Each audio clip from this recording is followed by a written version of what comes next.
मी सांगत होतो की नुसतं आरोप करून जमत नाही, की पहिल्यापासून सांगत होतो की आरोपांना त्यांना मतदान होत नसतं, तर आमची दहशत नाही. दहशत असती तर लोकांनी मतदारांनी मतदान केलं असतं का?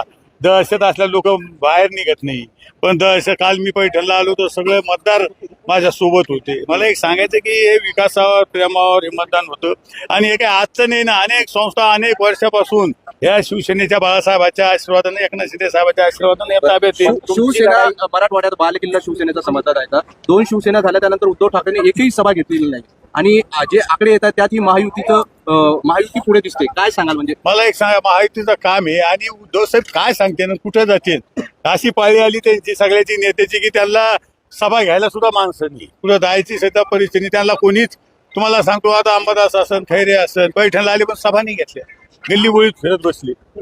नेते म्हणत होते पण सभा नाही घेतली, ते देऊ शकत नाही सभा. पण तुमची थेट लढत इथं उद्धव ठाकरे शिवसेनेची होती ना, ते 2 नंबरवर आहे. तर मला काय म्हणतं, 2 नंबरवर किती वेळ याला बी काही प्रमाण आहे ना, किती नंबरवर 2 नंबरला काय?